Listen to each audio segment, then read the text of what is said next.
أعوذ بالله من الشيطان الرجيم. بسم الله الرحمن الرحيم. وسواء عليهم أأنذرتهم أم لم تنذرهم لا يؤمنون. إنما تنذر من اتبع الذكر وخشي الرحمن بالغيب فبشره بمغفرة وأجر كريم. إنا نحن نحيي الموتى ونكتب ما قدموا وآثارهم وكل شيء أحصيناه في إمام مبين. صدق اللہ العظیم. کل ہماری گفتگو چل رہی تھی کہ اللہ رب العزت نے ان لوگوں کے لیے جن کی استعداد خلاص ہو گئی ان پر اللہ نے مہر لگا دی. اب وہ ایمان لانے والے نہیں ہیں. اللہ کے رسول صلی اللہ علیہ وسلم دعوت کا کام کر رہے ہیں، اللہ کے دین کی طرف لوگوں کو بلا رہے ہیں، تو اب آپ کو تسلی دی جا رہی ہے کہ ان لوگوں کے حق میں تو آپ ڈراؤ یا مت ڈراؤ برابر ہے. ان لوگوں کے حق، آپ کے حق میں نہیں. اب سوچیں گے پھر ڈرانے کا فائدہ کیا؟ جب اللہ تعالیٰ نے بتلا دیا کہ یہ ایمان لانے والے نہیں ہیں تو اب ان کو ڈرانے کی ضرورت کیا ہے؟ تو ایک اتمام حجت ہے کہ ہم نے نبی بھیجا تھا، نبی نے تمہیں بات بتائی تھی، تم نے نہیں مانی تھی. کل قیامت کے دن اللہ تعالیٰ پوچھیں گے کہ نبی آئے تھے کہ نہیں. تو دلیل ہو گئی کہ اللہ کے نبی نے بات بتائی. دوسری بات یہ ہے کہ اللہ تعالیٰ نے یہ نہیں بتلایا ہے کہ نبی کے حق میں برابر ہے ڈرانا نہ ڈرانا. نہیں، نبی کو تو فائدہ پہنچے گا ہی، اس لیے کہ وہ جتنوں کو دعوت دیں گے، جتنے ہدایت پر آئیں گے یا نہیں آئیں گے، آپ کو تو اس کا ثواب ملنے والا ہے. بلکہ ایسی سخت معاند اور سرکش قوم کو نصیحت کرنا اور ان کی اصلاح کے در پہ ہونا عظیم درجات کا سبب ہے. ایسے لوگ جو بالکل دین سے دور، ایسے لوگوں کو ہدایت پہ لانا بڑے بڑے درجات کا سبب ہے. اور کبھی کبھی ایسا بھی ہوتا ہے کہ یہ اخلاق دوسروں کے لیے ہدایت کا سبب بنتا ہے. یہ اخلاق کہ وہ لوگ نہ سن رہے ہیں نہ دھیان دے رہے ہیں، پھر بھی اللہ کے نبی ان کو بلاتے جا رہے ہیں. تو کہا کہ یہ اخلاق ان لوگوں کے لیے، دوسرے لوگوں کے لیے ہدایت کا سبب بن جائے.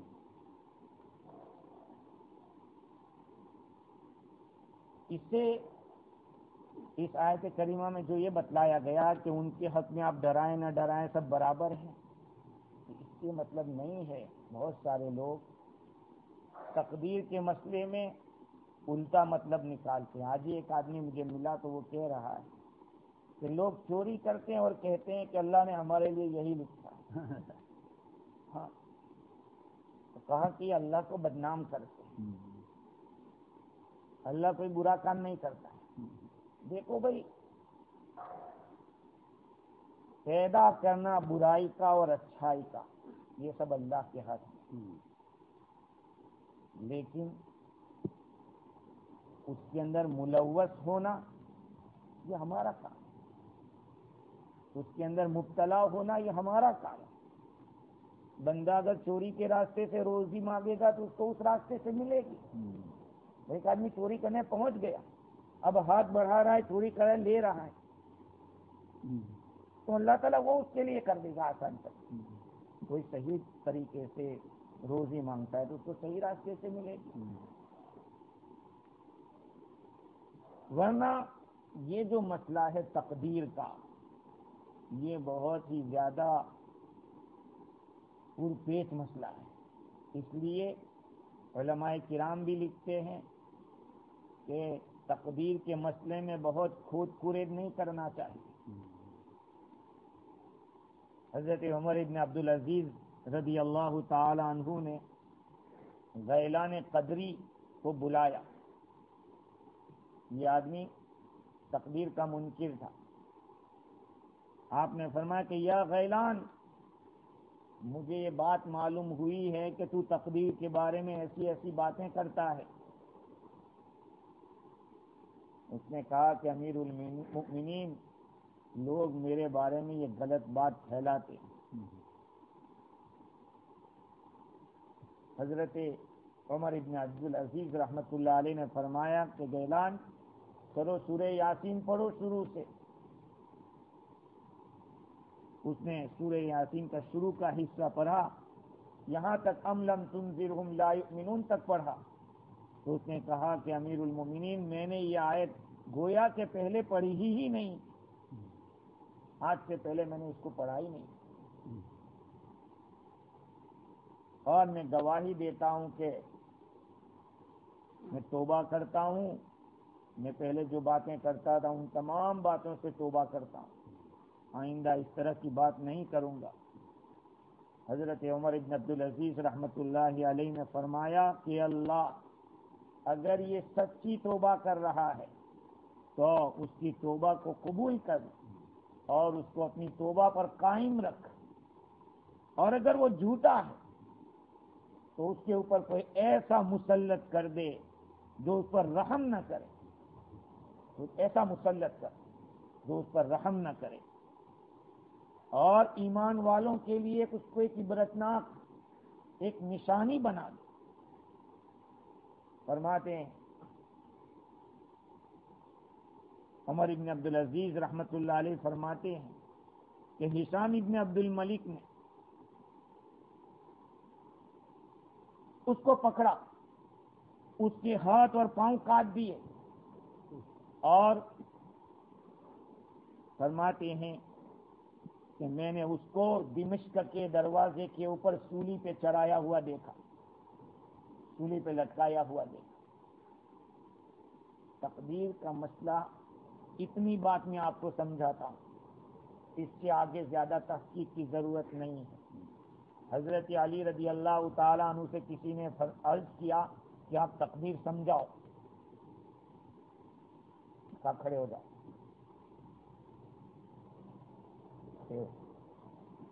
کہا کہ ایک پاؤں اٹھاؤ، اٹھایا، کیا دوسرا بھی اٹھاؤ،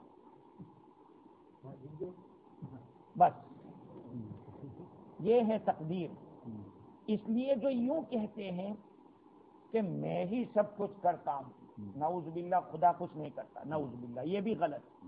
اور کوئی یوں کہے کہ اللہ سبھی یہی سب اللہ ہی تو کرتا ہے، چوری بھی وہ، گناہ بھی نعوذ باللہ وہ. تو بھائی گناہ کا کام پیدا اس نے کیا ہے، کیا تو بندے نے ہے، عمل تو بندے نے کیا ہے، بس اتنا یاد رکھو یہ ہاف اینڈ ہاف ہے، ہاف ہاف ہے. اس لیے تقدیر کے مسئلے کو سمجھنے میں جس نے کوشش کی ہے چپ رہنے میں ہی بہتر ہے. ہاں اللہ رب العزت کا شکر ادا کریں، اللہ نے ہمیں عقل دی ہے، اللہ نے ہمیں دماغ دیا ہے، اس سے ہم سوچیں کہ کون سی چیز صحیح ہے، کون سی چیز غلط ہے. نبی بھیجا، کتاب بھیجی، اس کو ہم سمجھیں اور صحیح لوگوں کے پاس سمجھیں. ورنہ بہت سی دفعہ ایسا بھی ہوتا ہے کہ آدمی اپنے دماغ سے سمجھنے کی کوشش کرتا ہے تو ٹھوکریں کھا جاتا ہے.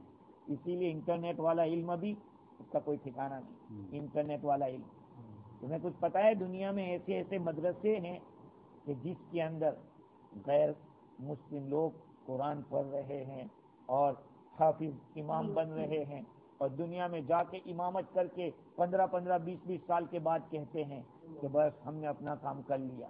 کیا کام؟ میں تو کرسچن تھا لیکن ہم اپنے دھرم کی تبلیغ کے لیے آئے تھے پاکستان میں ایسا میں نے کتاب میں پڑھا، اس کتاب کے اندر لکھا تھا 18 سال تک ایک جگہ امامت کرائی، تو کہا گیا کہ بھائی 18 سال کی نماز لوٹاؤ، ہم نے ایک گیل کے پیچھے نماز پڑھی، سمجھے؟ صحیح علم نہیں، بات دیکھو پتہ نہیں ہے تو گئی بات، وہ تو اللہ کے حق، وہ معاف کر دے، پتہ نہیں تھا لیکن بعد میں پتہ چل گیا کہ ہماری نماز تو غلط ہوئی تھی، اب تو غلط پتہ چل گیا کہ ہمیں سب قضا ہو گئی، تو اس کو تو پڑھنا پڑے گا۔ وہ بات آپ کی صحیح ہے کہ لا علمی میں جو کچھ ہوا ہے ہم کو پتہ ہی نہیں، بھائی کھانے میں آپ کو کوئی کسی نے کوئی چیز ڈال کے کھلا دی، آپ کو پتہ نہیں کہ وہ ناجائز تھی، تو آپ گنہگار نہیں، آپ کا کیا گناہ؟ تحقیق کر لی آپ نے تو اپنے طور پہ، تحقیق کے بعد بھی کچھ ہوا تو اس کا آپ ذمہ دار نہیں، اللہ تعالیٰ معاف کرے گا۔ ٹھیک ہے، تو اللہ تعالیٰ نے اس آیت کریمہ میں بتلائے کہ نبی جی آپ کو تو آپ کا اجر ملے گا اور آپ کے درجات بلند ہوں گے، اس لیے کہ آپ کے حق میں ڈرانا نہ ڈرانا برابر نہیں ہے، ان لوگوں کے حق میں آپ ڈرا یا نہ ڈرا وہ ایمان نہیں لائیں گے۔ انما تنذر من اتبع الذکر وخشی الرحمن بالغیب، تو پھر نبی ڈرانے کس کو آئے؟ جب ان لوگوں کو ڈرانے سے کچھ فائدہ نہیں ہے تو پھر اب کس کو ڈرانے کا؟ تو اللہ تعالیٰ نے ان لوگوں کا تذکرہ کیا کہ نبی ڈرائیں گے کس کو، اور آپ کا ڈرانا مفید کس کو ہوگا؟ آپ اس شخص کو ڈرائیں گے جو نصیحت کے اوپر چلتا ہے اور رحمان سے ڈرتا ہے بن دیکھے، اللہ کو دیکھا نہیں پھر بھی ڈرتا ہے۔ بھائی جو آدمی مانتا ہو اسی سے کہا جاتا ہے، جو مانتا ہی نہ ہو تو ٹھیک ہے، آپ نے نصیحت کر دی، آپ نے اپنا کام کر لیا، لیکن فائدہ تو وہی ہوگا جو آپ کی سنتا ہے۔ تو اللہ تعالیٰ نے اپنے نبی کو فرمایا کہ آپ کا ڈرانا ان لوگوں کو نفع پہنچائے گا، آپ ان لوگوں کو ڈرائیں گے جو لوگ نصیحت کا اتباع کرتے ہیں، ذکر کا اتباع کرتے ہیں۔ ذکر سے مراد قرآن مجید ہے، قرآن مجید کا اتباع کرتے ہیں، یا قرآن میں جو باتیں ہیں اس کا اتباع کرتے ہیں، یا ذکر سے مراد دلائل ہے، دلائل پروف ہے، نشانیاں ہیں اللہ کی، اس کے پیچھے چلتے ہیں، ان نشانیوں پر عمل کرتے ہیں۔ بعض علماء کرام نے لکھا ہے کہ اس کا مطلب یہ ہے کہ وہ خشی الرحمان میں جو بات آ رہی ہے کہ رحمان سے ڈرتے ہیں وہ علماء ہیں، صحیح معنی میں ڈرنے والے علماء، انما یخشی اللہ من عبادہ العلماء، اللہ تعالیٰ سے صحیح ڈرنے والے تو علماء ہی، کہا کہ آپ ان کو ڈرائیں گے۔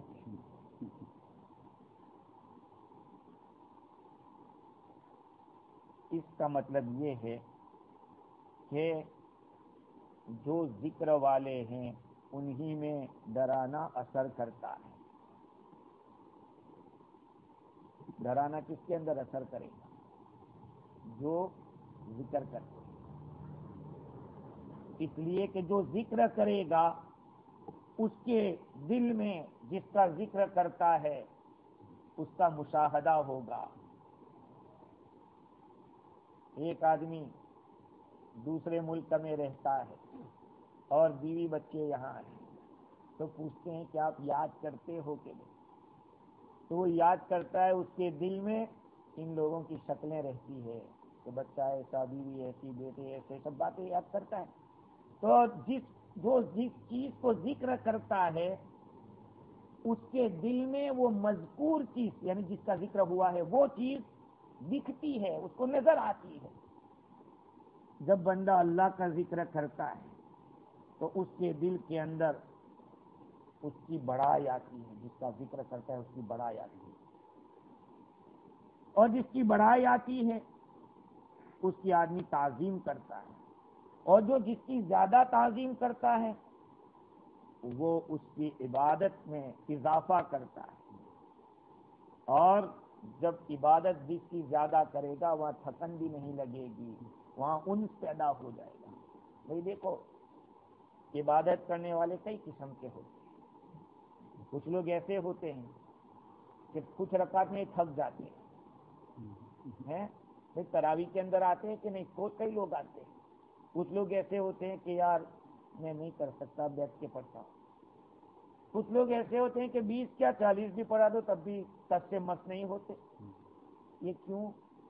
اس لیے کہ ان کے دلوں کے اندر اللہ کی عظمت بیٹھی ہوئی، اور جس کی عظمت بیٹھے گی اس کی تعظیم بھی زیادہ کرے گا، اس کی عبادت بھی زیادہ کرے گا، اور اس عبادت میں اس کو تھکن بھی نہیں لگے گی، اور اس کے ساتھ اس کو ایک تعلق ہو جائے گا.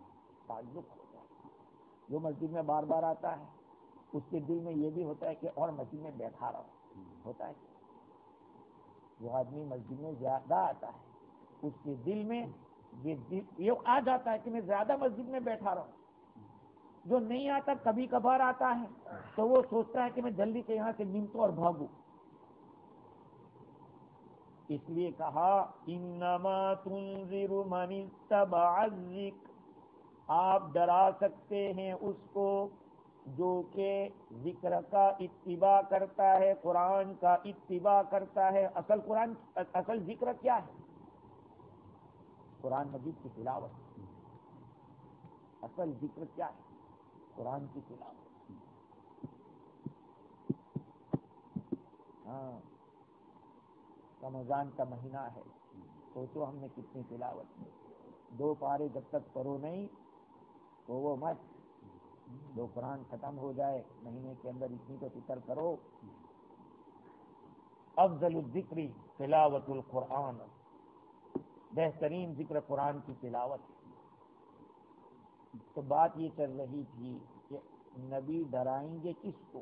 کہا کہ 2 آدمی قرآن کا اتباع کرتا ہے اس کو ڈرائیں گے، اور جو رحمان سے ڈرتا ہے بن دیکھے، اللہ کو دیکھا نہیں ہے پھر بھی اللہ سے ڈرتا ہے کہ اللہ پکڑے گا اگر غلط کروں گا. اسی طرح سے قیامت سے ڈرتا ہے، خبر سے ڈرتا ہے کہ میرا کیا ہوگا، میری 2 آنکھیں بند ہو جائے گی، لوگ قبر میں مجھے ڈال کے چلے آئیں گے، پھر میری کیا بنے گی. یہ ڈر پیدا جب ہوتا ہے تو پھر وہ آدمی ہر چیز میں ڈرتا ہے، اور اسی کو فائدہ بھی ہوتا ہے. اسی کو قرآن سے، ذکر سے فائدہ اسی کو ہوتا ہے. اللہ تعالیٰ نے اس آیت کریمہ کے اندر 2 چیزیں بتلائی. فَبَشِّرْهُ بِمَغْفِرَةٍ وَأَجْرٍ كَرِيمٍ، آپ اس کو بشارت سنا دو مغفرت کی اور معزز بدلے کی، کریم اچھے بدلے کی، بہترین بدلے کی خوشخبری سنا دو. 2 کام کرنے کے ہیں، 2 بدلے ہیں. ذکر کا اتباع کرنے کا مطلب بعضوں نے ایمان بتلایا ہے. ایمان لاؤ گے تو مغفرت ملے گی. ایمان لائیں گے تو بھائی مغفرت کے لیے ایمان شرط ہے کہ نہیں؟ بغیر ایمان کے مغفرت نہیں ہوگی. آپ اگر قرآن پڑھ کے بخشنا چاہتے ہیں تو کسی غیر مسلم کو نہیں بخش سکتے، نہیں دے سکتے اس کا ثواب. کیوں؟ ایمان نہیں. ایمان ہی نہ ہو تو، میں بار بار کہتا رہتا ہوں، ایک بات شاید آپ نے سنی ہو، بھول گئے ہو تو کہہ دیتا ہوں. ایمان کا معنی ایڈریس ہے. ایڈریس جانتے ہو؟ ایڈریس نہیں جانتے؟ ملوں میں رہتے ہیں، یہ ملو ایڈریس ہے آپ کا. آپ کو یہاں سے خط لکھا، خط میں کچھ نہیں لکھا لیکن آپ کا ایڈریس کمپلیٹ ہے، تو وہ خط پہنچے گا کہ نہیں؟ پہنچے گا. ایڈریس صحیح لکھا ہے تو کیوں نہیں پہنچے گا؟ ایک آدمی نے مضمون تو ٹاپک تو بہت اچھا لکھا ہے لیکن ایڈریس رونگ لکھ دیا ہے، تو پہنچے گا خط؟ نہیں پہنچے گا. ایسے ہی یہ ایمان ہمارا ایڈریس ہے. اگر یہ ایڈریس صحیح ہے تو سیدھا ایک نہ ایک دن جنت میں جائے گا، لیکن ایڈریس ہی رونگ ہے تو راستے میں ہی گر جائے گا. گرے گا راستے میں، پھر صراط کہاں پہ؟ پہلے جنت آئے گی کہ جہنم آئے گی؟ جہنم سے گزرنا پڑے گا نا. وَإِن مِّنكُمْ إِلَّا وَارِدُهَا، تم میں سے ہر ایک کو اس کے اوپر سے گزرنا ہے تو گزرتے ہی گر جائے گا، ایڈریس صحیح نہیں ہے تو اللہ تعالیٰ نے حضور اکرم صلی اللہ علیہ وسلم کو یہ بتایا کہ آپ ڈرائیں گے ان کو جو اتباع کرتے ہیں قرآن کا، ذکر کا، نصیحت پر چلتے ہیں اور رحمان سے ڈرتے ہیں بن دیکھے، نہ اللہ کو دیکھا ہے، نہ قیامت کو دیکھا، نہ موت کے فرشتے کو دیکھا، لیکن ڈرتے ہیں۔ آپ ان کو بشارت سنا دو۔ اللہ تعالیٰ خوشخبری سنا رہا ہے کن لوگوں کو؟ جو یہ دو کام کرتے ہیں، دو باتوں کی خوشخبری، مغفرت کی خوشخبری، یہ ہوگا ایمان پر، یہ خوشخبری ملے گی ایمان پر۔ اگر ایمان لے کے گئے ہیں ایک نہ ایک دن جنت میں انشاءاللہ جائے گی، اور اس کے ساتھ ساتھ رحمان سے ڈرے ہیں، اللہ سے ڈرے ہیں، اس سے مراد اعمال صالحہ ہے۔ علماء کرام نے لکھا کہ خشی الرحمان سے مراد، ایک عجیب بات سوچیے، آپ لوگ سوچے تو صحیح ایک بات کہ رحمان کا لفظ تو ہے بہت زیادہ دیارو، بہت زیادہ رحم کرنے والا، اس سے ڈرنے کی بات ہے۔ بھئی ڈرا کس سے جاتا ہے؟ کوئی بہت خطرناک آدمی ہے اس سے ڈرا جاتا ہے، اسے بچ کے رہنا یا بہت ڈینجر آدمی ہے، کہتے ہیں ایسا، ہاں، لیکن یہاں اللہ تعالیٰ فرمائے کہ رحمان سے ڈرنے، یہ ایک لطیف یعنی باریک بات ہے۔ امام راضی رحمت اللہ علیہ فرماتے ہیں کہ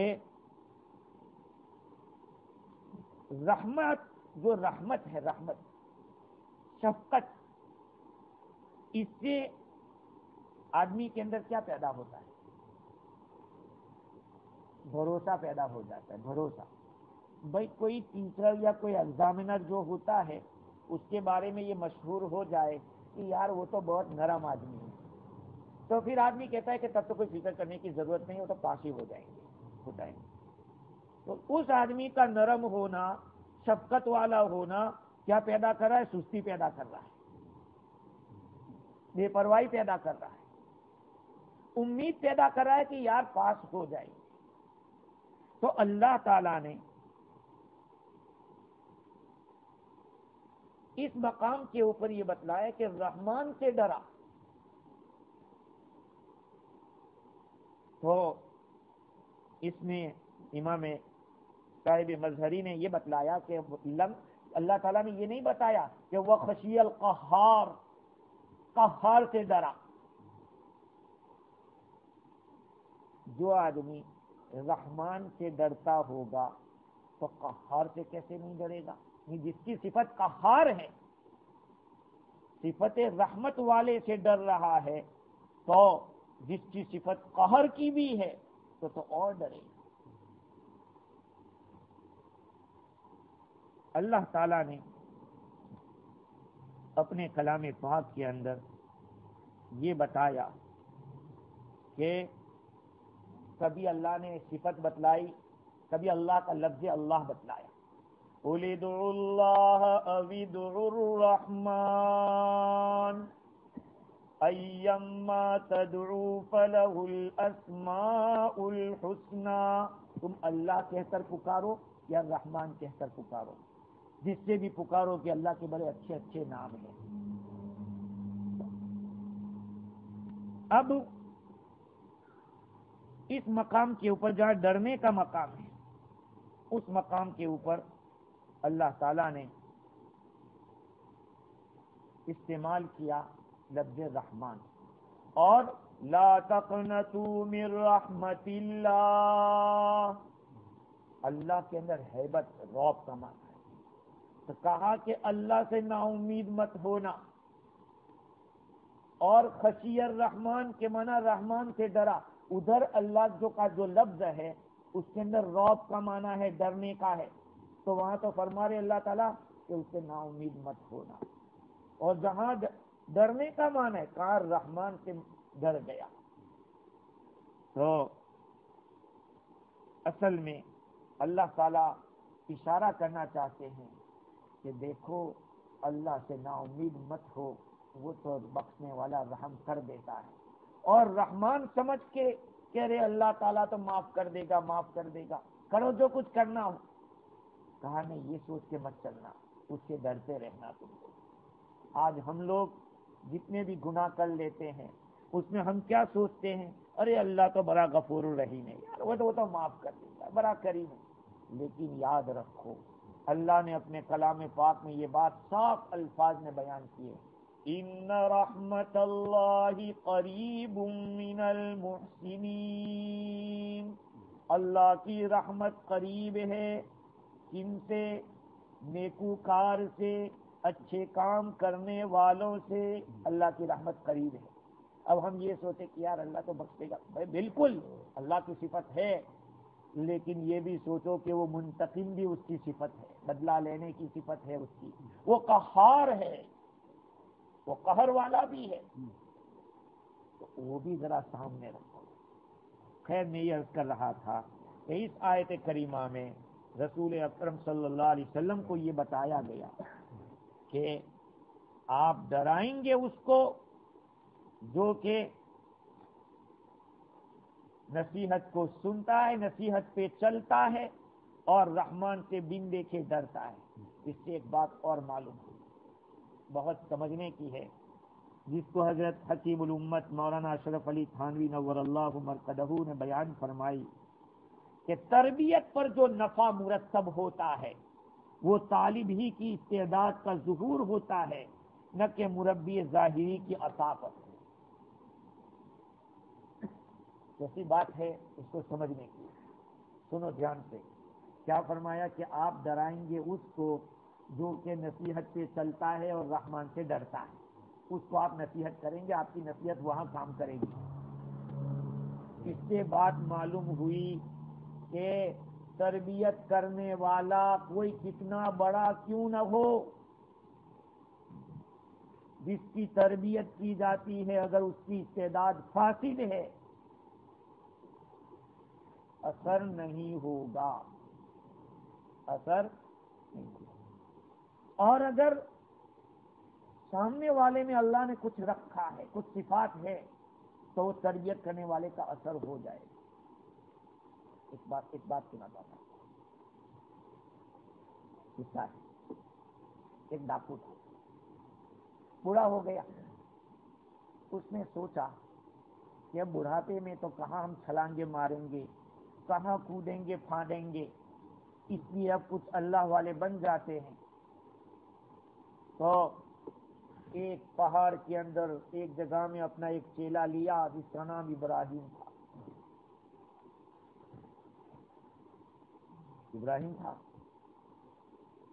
لوگوں کے اندر یہ فیمس کر دیا کہ یہاں ایک بہت بڑے اللہ والے آئے ہیں، تو لوگ یہ بیٹھے ہیں تسبیح لے کے، اب یہ گئے تو کچھ کھانا لے کر گئے، یہ گئے تو یہ کھانا سلسلہ شروع ہو گیا۔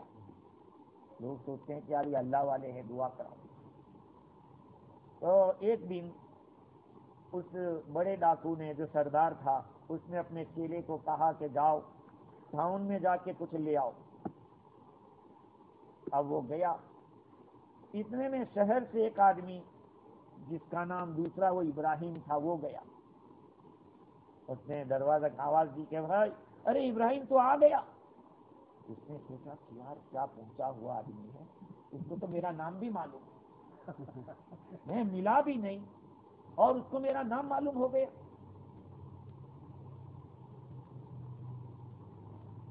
تو گیا کہ حضرت کیا آپ کا مقام ہے، یہ ہے بہت کچھ، کہاں کچھ بتا دو، خزانہ کچھ، کہا جاؤ فلاں کھیت میں کھودو۔ بیچارہ کھودنے کے لیے لگ گیا اپنے اس کھیت کے اندر جہاں بتایا تھا۔ وہ تھا ارادے کا پکا اور نیت کا اچھا تھا، وہ اپنی اصلاحی کی نیت سے گیا ہوا تھا۔ اس زمانے میں کسی اللہ والے کا انتقال ہو گیا۔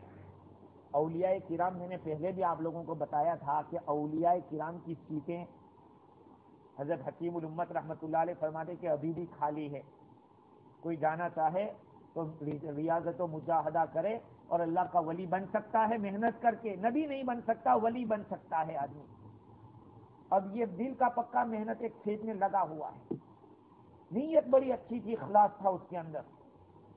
تو ولایت میں اولیاء کرام میں سے کسی اللہ والے کا انتقال ہو گیا، تو اس ولی کی جگہ پر کسی کو رکھنے کا تھا، تو اولیاء کرام کا مشورہ ہوا کہ بھائی کس کو رکھا جائے؟ کہا جو وہ کھود رہا ہے اسی کو بنا دو، اس کو بنا دیا۔ اب اس کو ولایت کا درجہ مل گیا، بھائی محنت سے مل گیا۔ اس آدمی نے دیکھا کہ میں اپنے شیخ کا مقام دیکھوں کہ کتنا پہنچا ہوا ہے، تو ایک دفعہ اپنے شیخ کے سامنے ایسے بیٹھا اور مراقبہ کیا، تو شیخ تو خالی تھا، وہ تو ڈاکو تھا۔ تو کہتا ہے کہ حضرت آپ کا کیا مقام ہے، بس اتنی گہرائی ہے کہ کچھ نظر ہی نہیں آ رہا۔ کہا کہ بھائی میں تو کچھ نہیں ہوں، یہ تو تیرا اخلاص تھا جو تیرے اندر کام کر گیا۔